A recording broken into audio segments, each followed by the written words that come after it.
Hi everybody, Helle Bengt Jorgensen here from Global Compact Network Canada, welcoming you all to this call. We still have a few minutes, so I'm just going to see if I can now hear Marc Yves Bertin, and if I pronounce your name correctly. So another question, Marc Yves.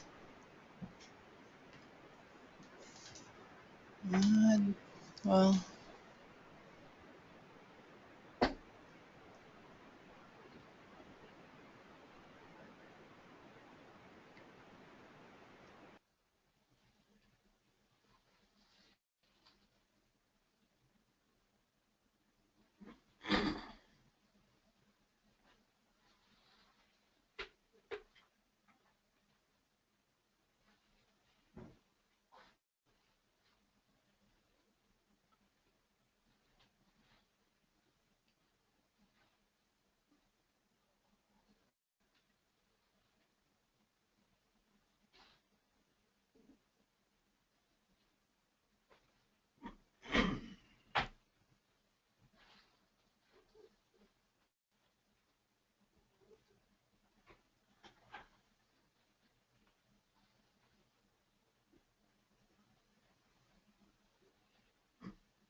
Hi everybody, Helle Bengt Jorgensen here from Global Compact Network Canada.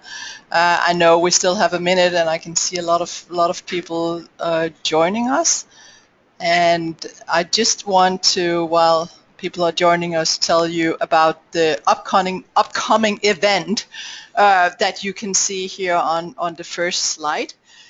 It's both an in-person event, if you're in Toronto and want to come and visit in Toronto, as well as live streamed. So across Canada, across the world, it's a national roundtable that we are hosting together with Global Affairs Canada, and we are to build a shared understanding of the Sustainable Development Goals, as well as the role of Canadian businesses in advancing action on the goals.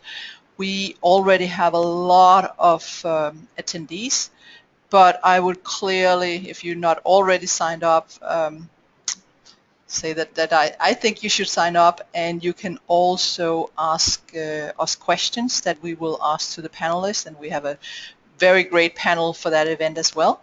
And you can ask them either by sending us an email, or even better, also take part of the discussion via social media, where we have a hashtag SDGs for Canada, and clearly include our Global Compact CA as well.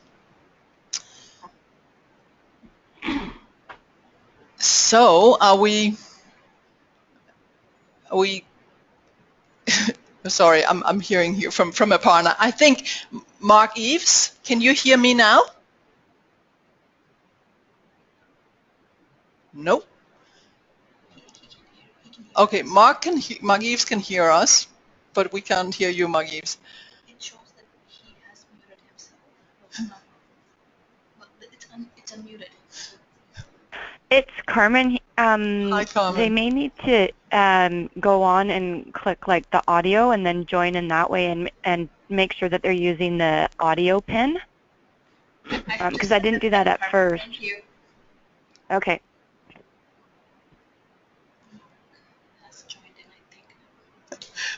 Marc Yves, can you hear me now? But just before we get started, sorry everybody, I know that there's a lot of people on the call right now.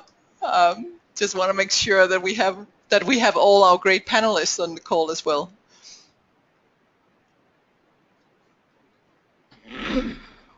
All right, why don't I get started, and then we take it from there. So Steve and Marc Osterman, and Carmen, can I ask you, the three of you, to mute yourself, and then Marc Yves, feel free to say hi when from time to time, and I hope I can hear you then. But first of all, I just want to welcome, of course, you all. We have a lot of people interested in the Sustainable Development Goals, which is, of course, great. We have both companies, organizations, big, medium, and small across Canada. And I should say that this interactive session is open for everyone. So for those of you who do not know UN Global Compact, it is the world's largest initiative for responsible businesses, and the Global Compact Network Canada is, as it says, the local network chapter of the United Nations Global Compact. I'm not going to give you a long talk about the UN Global Compact right now, but I would ask you to visit our website, so www.globalcompact.ca, and look at our program and how we engage with Canadian companies in promoting and embedding the 10 principles of the UN Global Compact, so human rights, labor rights, environment, and anti-corruption, and of course the Sustainable Development Goals, and how to get that into core business strategy and operations. So today, focus will be on presenting the results of our Sustainable Development Goals survey and discuss how to advance the goals in Canada and globally. Just before we get started, here how to use the control panel. You are all, except for the speakers, automatically muted. However, as it is an interactive discussion, I hope that you will be asking questions. You can either do that by raising your hand. You do that by clicking the little hand icon on the left, or you can write your questions in the comment box and we will ask them on your behalf. You are, of course, also more than welcome to send us questions or comments via Twitter, and you have the hashtag at the bottom of the page, so hashtag SDGs for Canada, and also our Global Compact CA.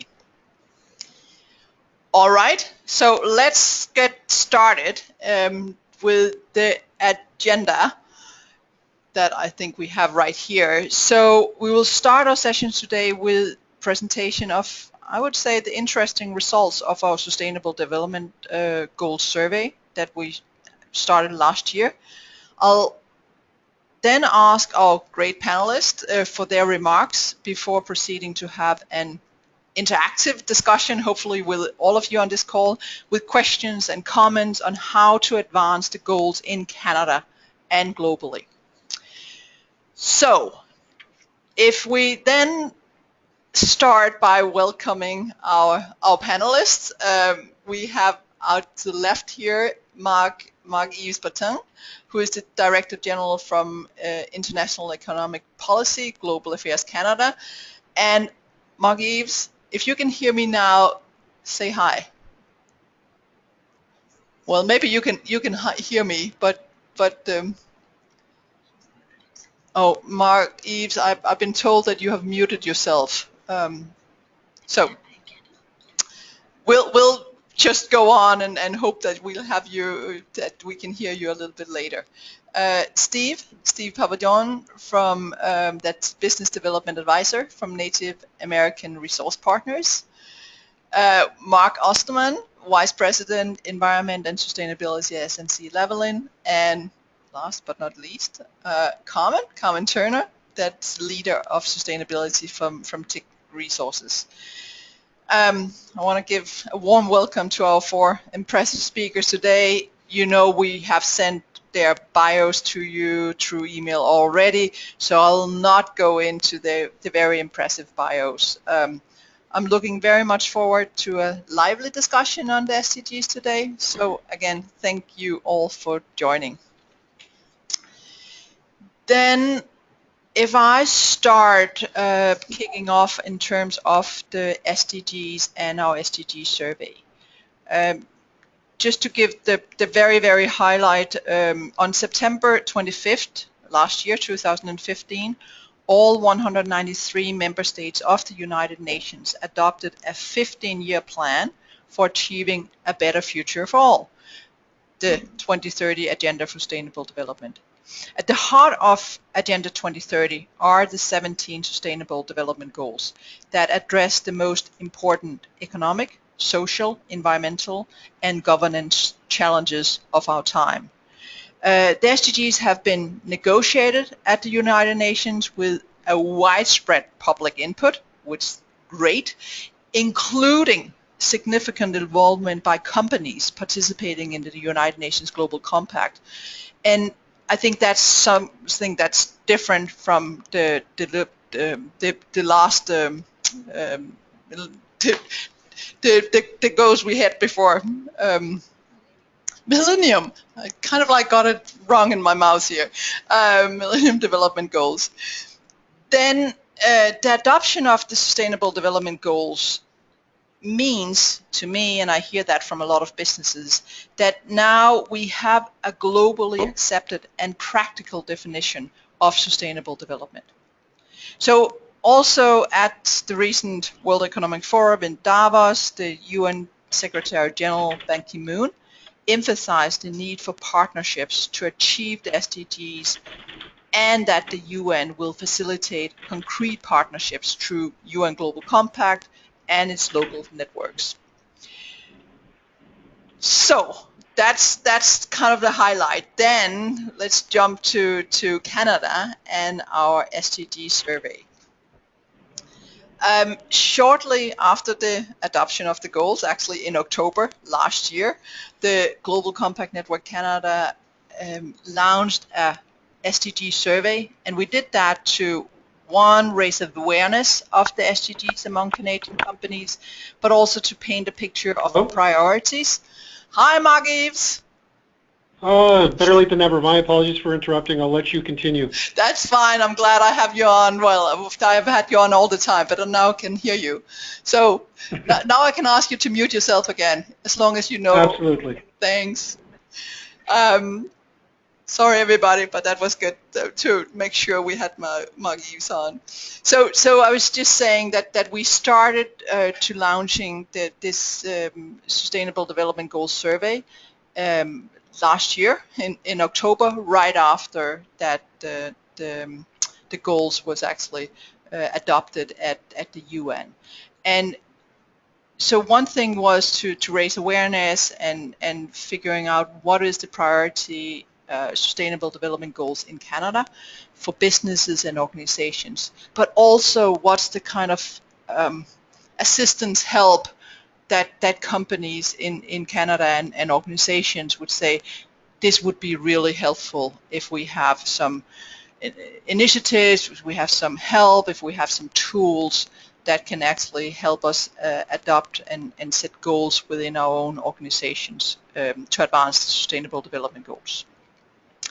I'm very pleased to say that we had a lot of great feedback, and we had actually feedback from 34 different industries from across Canada that participated in the survey. We had around 2/3 of the respondents was UN Global Compact signatories.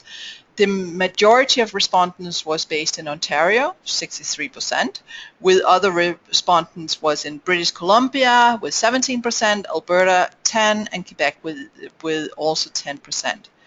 I should say that the majority of the participants were representatives of private companies, 42%, public 37%, 11 not-for-profit or non-governmental organizations, and 5% was academia. So again, painted a great picture of also the Global Compact Network Canada's and our participants.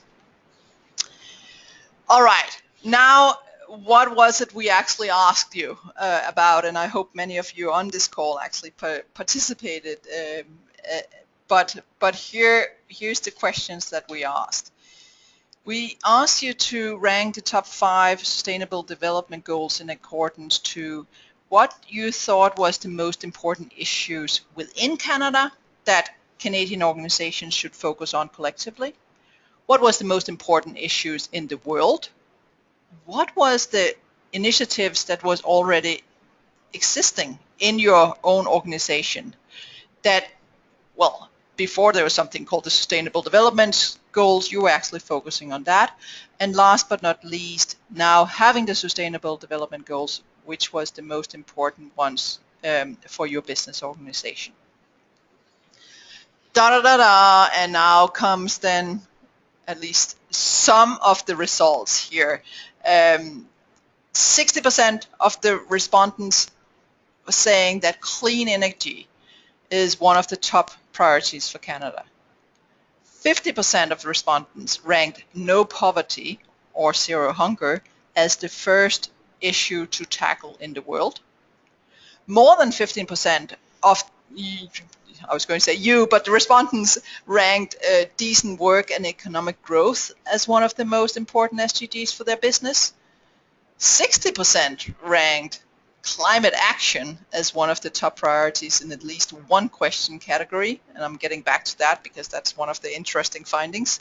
And then another one is that only 2% ranked peace, justice, and strong institutions among the most important sustainable development goals for their business or as a priority area of existing initiatives.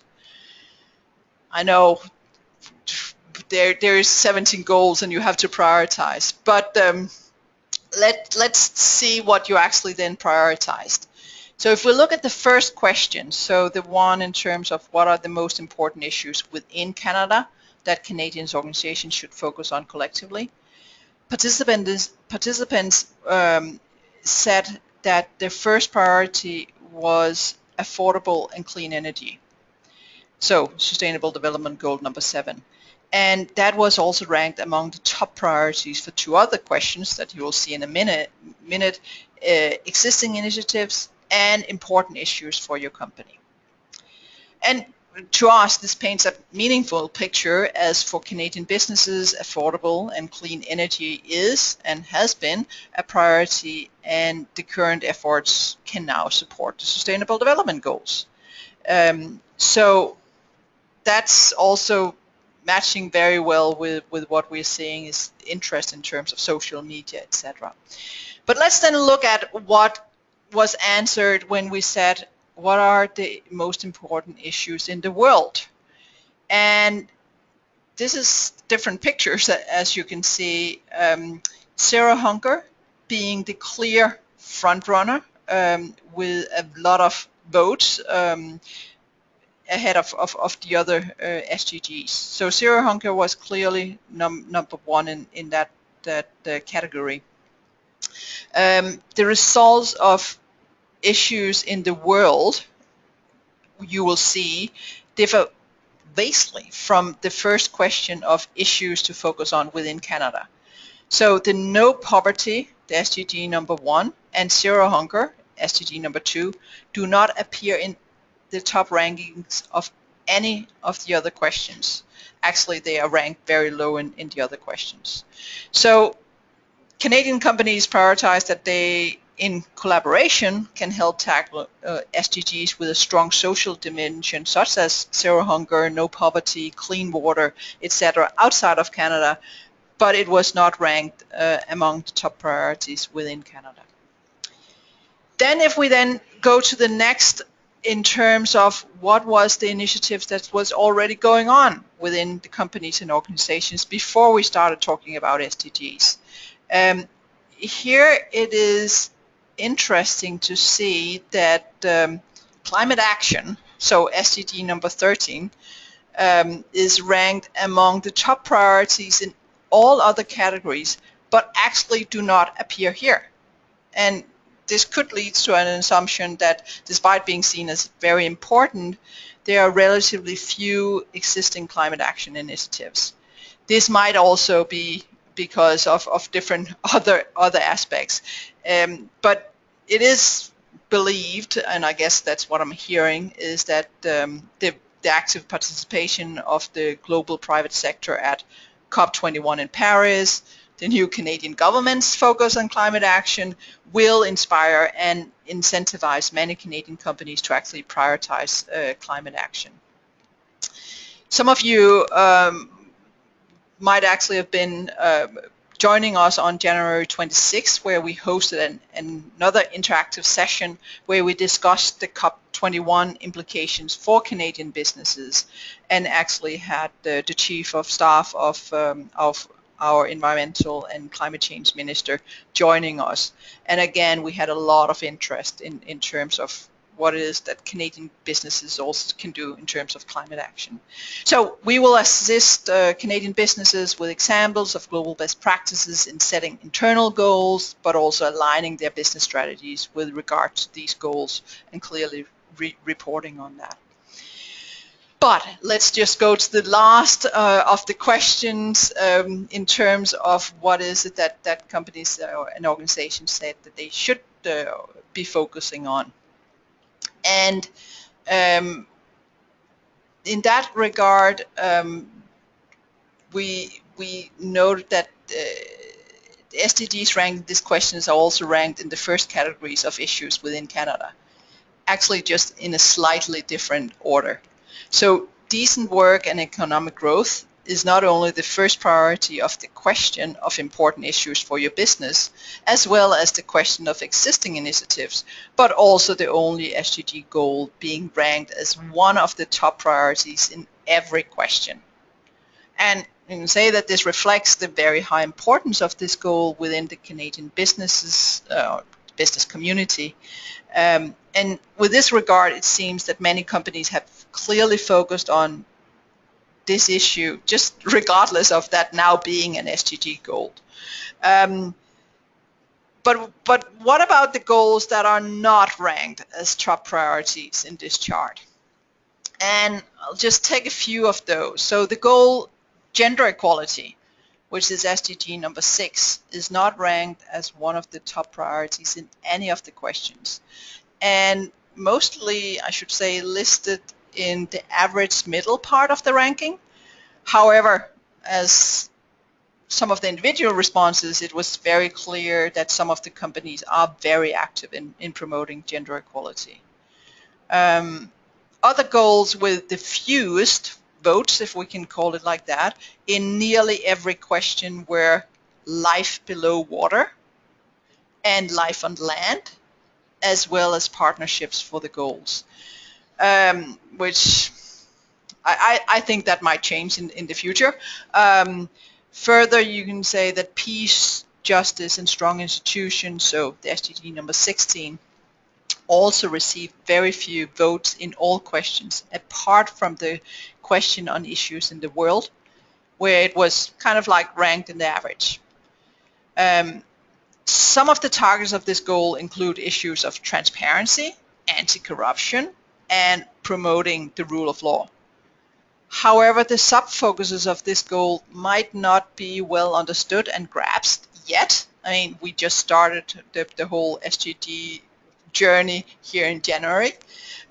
So when you're only reading the title of the icon, none probably have the grasp of what's beneath. And the same can be said on many of the other goals. It's therefore the ambition of GCNC to increase awareness about these goals and what they constitute. So we have a working group on anti-corruption, as well as one on rule of the law and on the General Council, and there's a lot of other things going on within all of these SDGs. But I think, and I have way more results here, but I think I want to make sure that we actually have time for our speakers and the discussion. So let me stop here and give the floor to our speakers. And first, we have Marc Yves, and now where I hopefully can hear you again, to talk about the SDGs highlighted the important role public and private partnership can play in advancing the UN Agenda 2030. Marc, the floor is yours. Or Marc Yves, sorry. Yes, absolutely. Thank you very much, and thank you for organizing this. I'm glad that I was able to come in, even if it was just under the wire. so as you noted, you've asked me to touch upon two things. I want to touch upon basically two aspects from this issue, or on this issue of the private sector and the public sector coming together. The first is the SDGs themselves and the business sector, and the role between the two and our perspectives on that as a government. And then the second one was to give a bit of meaning to that by touching upon a number of the partnerships that we have as a department with the private sector. So let me launch into this, and I think while you've touched upon some of this in your introductory remarks, I think it's well worth underlining and reiterating that the SDGs were an ambitious process and discussion, but they are a very ambitious agenda, as we all know, comprising the social, environmental, and of course the economic dimensions to progress. And so why I want to sort of stop a moment and speak to this issue is because in many respects the process that led to these 17 goals was an important one to underline, and that is it was a big tent. It was a big tent with a number of players, a number of partners, and with the private sector, I think it's important to note the private sector playing an important role in providing valuable input into the negotiations on the 2030 agenda. And that's a reflection, in our view, a reflection of the fact that the private sector, or private sector growth and investment, will be a key driver for all three elements of sustainable development. But more to the point, it's also a reflection of the importance of partnerships and public-private partnerships and other partnerships that need to be pursued in order to bring this forward. So as you were mentioning earlier, we now have this ambitious agenda. We've got crunchiness to it in terms of metrics, or at least goals that we want to strive for. But as we all know, there's a lot of work ahead. By some estimates, the resources required by developing countries to implement this agenda will run as much as $4.5 trillion annually, and that's of course, far in excess of official development assistance levels. And mobilizing these trillions of dollars will require the expertise and investment of multiple stakeholders, including the private sector. At this time, only a fraction of the global finance is presently flowing to these developing countries. And this is a fact mostly due to, or in large part due to the high levels of perceived risks. And oftentimes that risk has a lot to do with just an ignorance, or an inability to actually understand what opportunities or see what opportunities exist. And so from a GAC perspective, that is from a Global Affairs Canada's perspective, our department, we know that we possess a unique set of financial and non-financial resources that we can bring to bear to overcome some of the barriers to investment and to lower the risk for private investors. Specifically, I'm thinking about whether it's our networks on the ground and the expertise that we have and the access that we have, but also the financial instruments that we have in terms of grants, the ability to take debt and equity positions, provide technical assistance and so forth, that all serve to mitigate risks and attract commercial investment to emerging and frontier markets.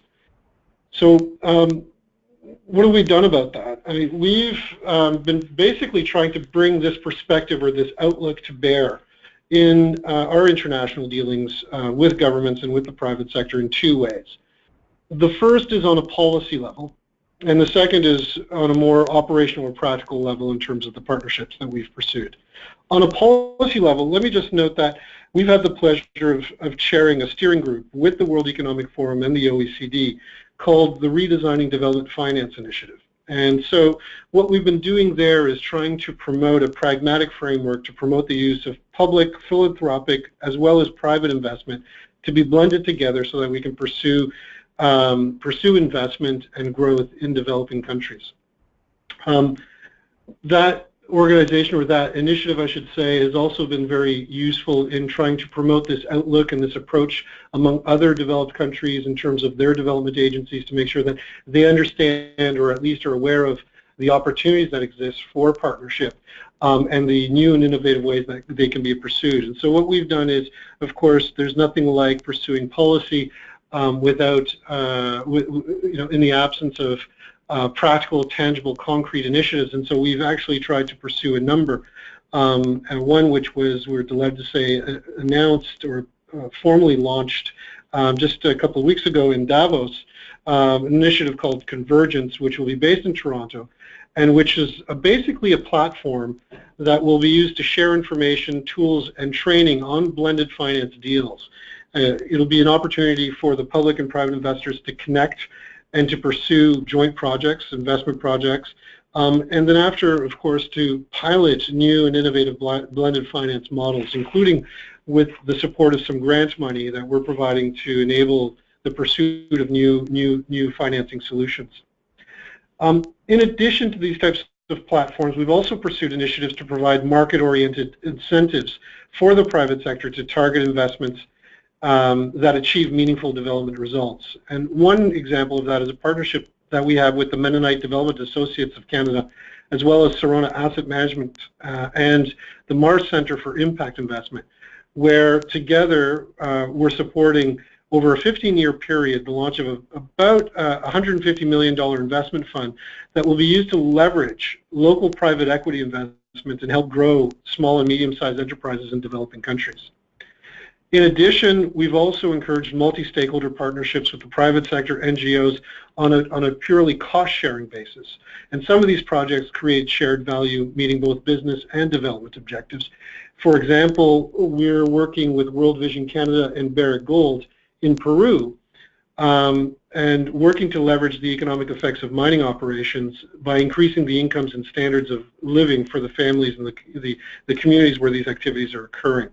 And it's also supporting our corporate social responsibility strategy for the Canadian international extractive sector in terms of trying to enhance the capacity of developing countries to manage the development of their natural resources. So let me close there. I tried to give you a sense of, our perspectives, but also what we've been trying to do to sort of make the collaboration with the private sector under the SDGs as practical and concrete as possible. I mean, clearly there's a lot of work going on in this space, but there's still much more to be done. And if I were to say something in terms of the collaboration that we have pursued, is that these types of partnerships, public-private collaborative partnerships, they're not easy, nor are they a panacea for development in the SDGs, but they are an important part of the complex reality which is the SDGs in the world that we live in. And what we've learned is that we need to be flexible in our outlook and our approaches, including the way that we define the issues collaboratively. We know that the private sector and the public sector work to different rhythms, but we also know that alignment is not only possible, but it's well worth it. So with that, look forward to the conversation, and I'll take my pause at this point and look forward to questions if there are any. Thank you. Thank you so much, Marc Yves. And actually, Dave Crichton, who was one of the founders of Convergence, will be joining us at the panelist next Monday, where we also invited the minister to come for the event that we are co-hosting together with Global Affairs Canada. So, and hopefully we're going to talk a lot about private-public partnerships and action next Monday as well. Now I want to turn to the next slide, and it's Steve Pappajohn, and Steve, it's all yours. Thank you, Helen. Thank you very much, and I appreciate all the work that you and the GCNC have done. And I need to ask you a question. Do you ever sleep? It seems like you're everywhere. You're in New York, you're around the world, you're doing all this stuff, and we really appreciate all of what you're doing to help progress the SDGs and all the other things that you're working on. So it's we really appreciated it, all the work you're doing. And I appreciate the opportunity to talk about the SDGs and the survey results that you went over, with some of which are very interesting and I think bring out some really good points. And I appreciate the opportunity to talk a little bit about our experience, especially as it pertains to partnerships. And I think I can kind of backfill a little bit with some examples on some of the comments and some of the things that Marc Yves was talking about in terms of more of a global picture, a national picture, and an international picture. The company I work for is Native American Resource Partners, and we are in the private sector. And what we do is we build commercial partnerships with indigenous communities, so they're private sector partnerships with basically with indigenous communities, many of which are sovereign nations in a sense. So in a way, it's working in the U.S. and Canada, we have a kind of a little kind of a workshop on how some of these partnerships and the innovative style that we take with them might apply to the international things that Marc Yves was talking about. But the important thing is how do these partnerships that we form and the techniques that we use, how do they directly affect the SDGs? And we can get into some of that maybe in the discussion session a little later. But again, following on the comments that Marc Yves was making, we do have metrics on that now. We do have some examples of how the role of innovative partnerships really has a broad impact on SDGs, on communities, and I think we can demonstrate impacts in a lot of different areas. So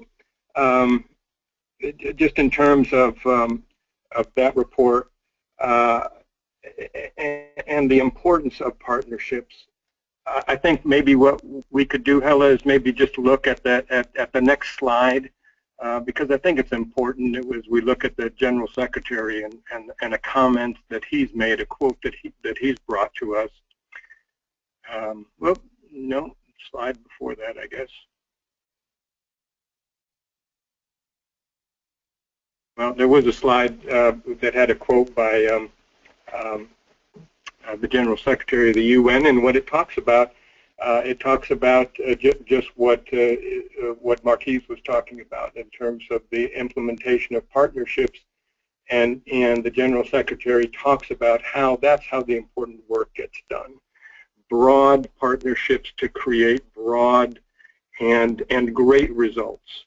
And that's okay, you don't have to keep looking for it, but at any rate, that's what we have invested in, and we believe that we can bring in this forum and subsequently a lot of information to support how the SDGs can advance and how we can materially make some changes in how business is done.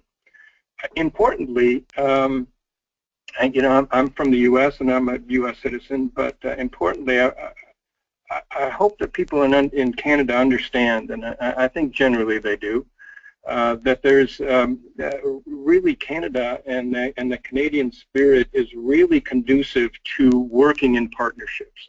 I mean, this is a land that has been built by famously by partnerships, and the spirit in Canada for peace building and reconciliation and negotiation is known around the globe. And so these partnerships that are now being created in the private sector through Native American resource partners and working with indigenous groups really finds a great home in Canada. What we do in these partnerships is we align the interests and the incentives of the private sector investment with the indigenous communities. And once you do that, I think everybody understands that once you do that, you really release a lot more energy, a lot more power to be able to accomplish things that really in the beginning might have seemed almost impossible. And again, in Canada, we've had a great success. If you look on the slide that's currently on the screen, several of the tribes that we've worked with in Canada have real time and really amazing, remarkable impacts in their communities that can be directly assigned to the different SDGs, and that's what those numbers that that we put on the screen there, number 8, number 9, number 11, number 13. You just go down the list, and we have examples of how working in partnership can create those kinds of impacts. So like I said, we can save a little more of the in-depth discussion. There's much more information on that, on all those things now, but I can assure you that that the spirit or the process that Marc was talking about in terms of what the government of Canada is doing, and Hella in terms of what's happening internationally, we can see evidence of that even in the partnerships that we're creating. We create those partnerships with the assistance of ANDC in Canada and other groups, and the government has been very cooperative in helping that process to go forward. And even the UN has assisted in that process. In late 2013, the UN representative for Indigenous peoples around the world, James and I have visited Canada, and in that process he spoke highly of the whole process of creating partnerships and working with indigenous people in partnerships. And so in a sense it's a partnership of the different sectors working to promote partnerships. So so for now, I'll kind of just call it there, and just know that there's additional information that we can talk about in the discussion, and we'll just go from there. Thanks so much, Steve, and you're doing so much great. So yes, and lots more to do. Looking at the clock, I want to make sure that we hopefully also have time for questions. So I'm turning to Marc Osterman now from SNC-Lavalin. Marc? Thank you, Hella, and I'd like to begin by seconding those kind words of Steve Pappajohn regarding your good work. Thank you very much. Moving into the subject matter, though, I'm going to open up by talking very briefly about my take on the 17 SD goals. I was a little surprised, to be honest, that we ended up with 17 goals versus the just 8 Millennium Development Goals. I kind of liked the fact that there were only 8 Millennium Development Goals. They were what we call big, hairy ideas. You know, to end poverty and hunger everywhere by 2013. Wow, everyone can understand that. And extreme poverty rates have been cut by more than 50%. Versus the sometimes somewhat more fuzzy, if I can use that word, SD goals. For example, you know, life on land. I think I have a pretty good understanding of what it means, but for the average person, it might be a little less clear. But in any event, in a way it doesn't matter, and it's okay as we move along this sustainability journey. We get a little more sophisticated in how we approach the problem, and we have to remember that sustainable development means many different things to many different people, and it's really a question of perspective. Simple example. In the developed world, when we say sustainable development, we focus on the word sustainable and how we preserve the environment for future generations. If you're in the third world, you're going to be focusing on the word development and how you can raise the standard of living, take people out of poverty, and so on and so forth. So with that in mind, if we take a look at the results of the survey, I find it extremely interesting that there is only one of the 17 goals that shows up in all groupings, issues within Canada, within the world, initiatives in your company, and issues for your company, and that is decent work and economic growth. And what I find interesting about that is when you think about it, look at issues in the world. People ranked zero hunger and no poverty and clean water and sanitation as priorities. Well, hunger and poverty are the outcomes of no work and no economic growth. From our perspective at SNC-Lavalin, we see this time and time again when our clients, who happen to be large energy companies, big industrial companies, mining companies, and so on and so forth, come to us and say, well, we've done the environmental assessment and we've got the permitting to build a diamond mine in the Northwest Territories, or a potash mine in Ethiopia, or a nickel mine and smelter in Madagascar, or to revamp a hydro dam in southern Africa, in Angola, and so on and so forth. And then they ask us, well, can you help us make this happen? And our job is, of course, to go in and build that diamond mine, or build an aluminum smelter, or rehabilitate that power dam, and so on and so forth. And in so doing, one of the key considerations that we have, in addition to all of those obvious technical, engineering, and logistics considerations, is how can we truly implement sustainability on that project? How can we meet triple bottom line objectives in that community under those circumstances?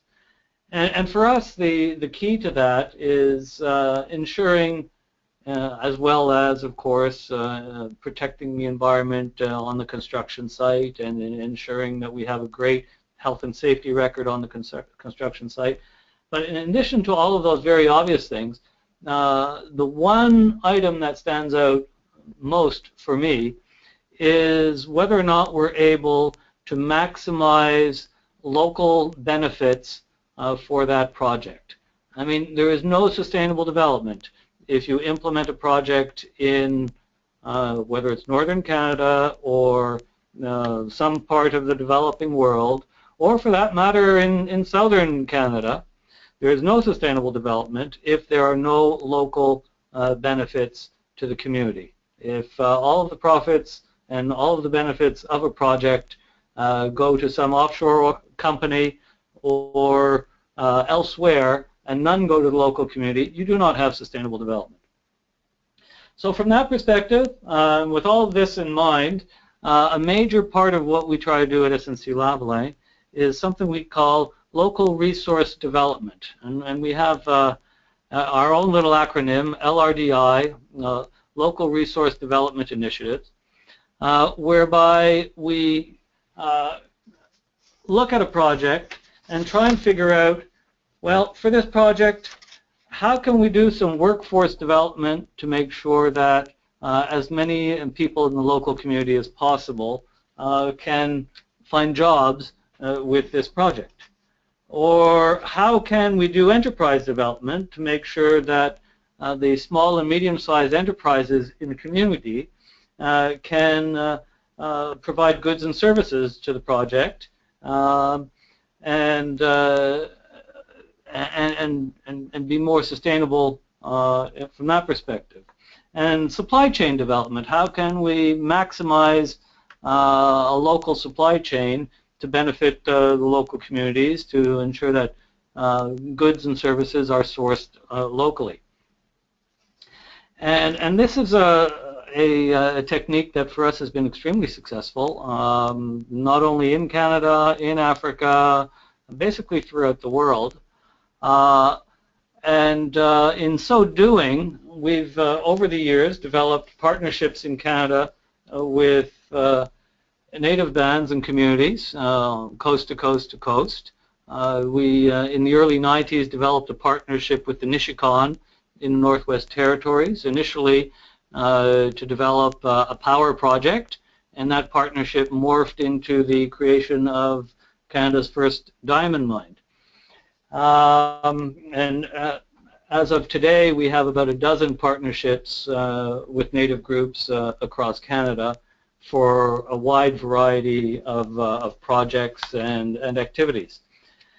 In terms of partnership between government, I'll give you the example that we went through in some years ago in Madagascar, where we developed what was and still is, I believe, the largest nickel mine in the world.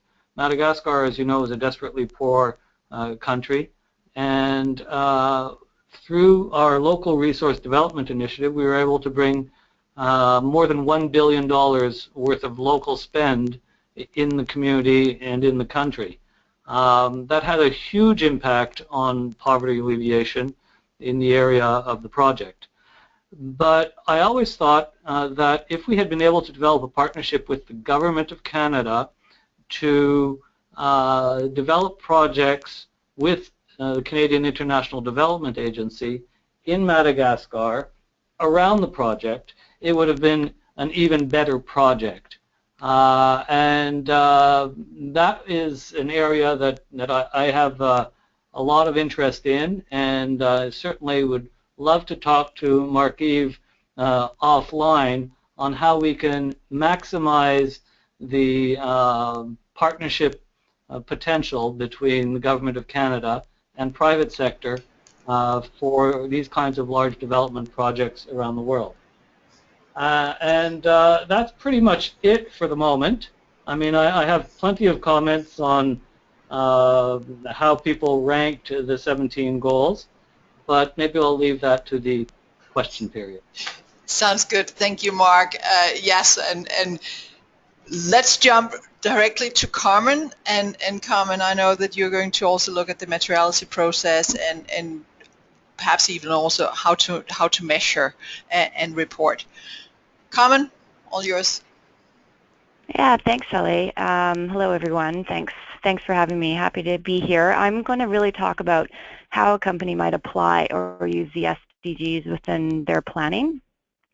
And so from a business perspective, I think that we would naturally think about why we would focus our activities on the SDGs. So in a world where there's tight cost constraints, limited resources, and so many other priorities to focus on, such as, transitioning to G4 or adapting the UN guiding principles and everyday business activities, we have to have a clear understanding of why we would undertake this. So I think it really depends on where you are as an organization on your corporate sustainability journey. Are you just beginning to understand what your key sustainability risks and material issues are, or are you far down the path with a developed sustainability strategy in place, or have you gone even further and integrated that strategy into business activities already? So we know that sustainability strategies that align with core business functions are more likely to remain in place in difficult times, rather than initiatives that are less strategic and less aligned with the business. So regardless, it's important for business to understand their material issues, what their priorities are, and then apply the SDGs to align with that. So just taking a look at what we've done as an example, and where Teck is at in our journey is we have an established sustainability strategy that was launched in 2010 with 20-year and 5-year goals across 6 focus areas such as water, communities, energy, and climate change. We are Canada's largest diversified resource company, so our focus areas are broad and aligned with many of the SDGs already.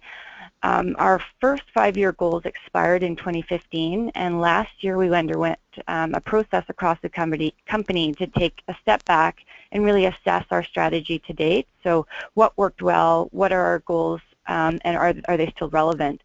And as well as we developed our next set of 5-year goals out to 2020. And in terms of applying the SDGs, we took the perspective that the SDGs are a good indicator of a global response to sustainability megatrends and societal expectations and collective action. So in a practical sense, we were able to integrate the SDGs into our materiality process, which we do in 2 ways. The first is by our annual materiality analysis, where we look back at the reporting year to help understand what were the key issues and what should we report back to our stakeholders. So by key issues, I mean equally what was important to our company and what are important to our stakeholders. The second way is by using the SDGs to inform our strategic planning through our 5-year review of our sustainability strategy. So our sustainability goals go out to 2030, and so did the SDGs, and so that's a good benchmark for us to compare our work against. When we review our progress to date and start the process to develop the short-term goals, benchmarking and an analysis of external trends is an important piece of that to help us understand if we're on the right path and where risks and opportunities might be. So our process was based on trying to understand the most important sustainability issues to both our company and to our stakeholders, and to better understand the long-term societal expectations and prioritize these issues to inform our strategic planning. And I think with that, that just clearly summarizes how we practically applied the SDGs to our business and what makes sense to Teck, and helped align our activities that way. Well, thank you, Carmen. I love your, and you know that the process and very straightforward. And I think with that we're getting into the question period, and I think we have the slide on how you actually ask questions again by raising your hand with the small blue, and we also already have some questions coming in. So here we have 5 minutes left or something like that, but let me just start with one of the questions that came in, and actually I think goes well with what you were just saying, Carmen. So how will companies communicate their priorities and initiatives that can help to align with and advance the SDGs? And Carmen, I don't know if you want to start. Sure. Yeah, no problem. So I think that's a good question, and with new G4 reports, you've already seen, and just sustainability reports in general, you've seen companies take a good stab at that. So the IKEA report, for example, last year's report, they've aligned the SDGs with their own strategy, so they can demonstrate the alignment, and then they have further explanation on key activities that they've taken. And so I think that's a great way of demonstrating this. I could see ourselves doing something similar, where we can show, you know, the SDGs, the ones that are relevant to our strategy, how they align with our goals, and then highlight potentially key activities to date. Another thing that would be interesting is to also underscore the partnerships that have been established to ensure that the activities move forward.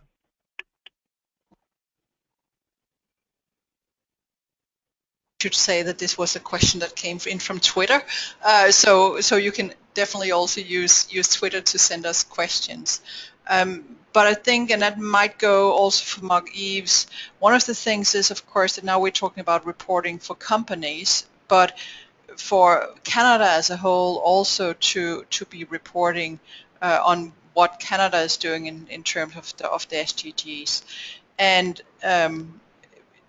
one of the ways could be to aggregate almost what it is that companies are doing, organizations are doing, cities are doing. But I don't know if you have been, you're at all starting on the whole process of how Canada going to measure our progress towards the SDGs. Yeah, it's a very good question. I mean, the Agenda 2030, it represents such a new universal approach to ending poverty and promoting sustainable development.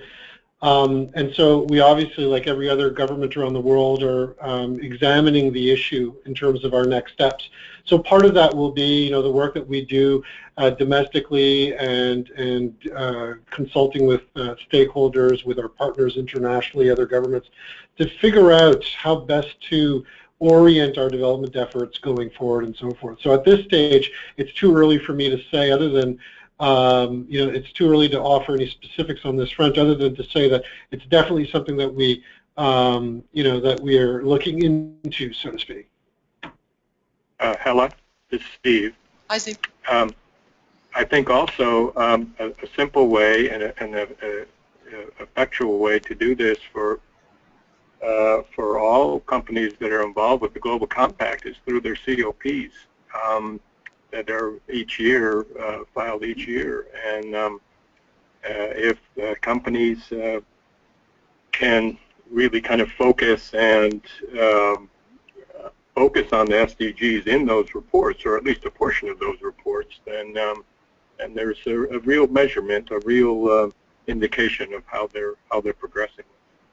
It's so true, and this is actually one of the things that we are also hoping to be the next step, and hopefully also discussing next week on the national roundtable on the different action that company also can take, and helping us all, because this is, as you all been saying, this is about partnership, and I don't think one company, or for that sake, the government can do this alone. This is in partnerships. Another question that came in actually also via Twitter.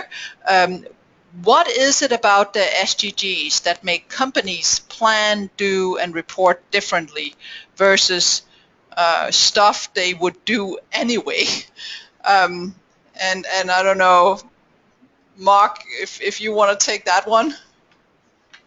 I'm not sure that there's something particular about the SDGs that would make us report differently at the moment.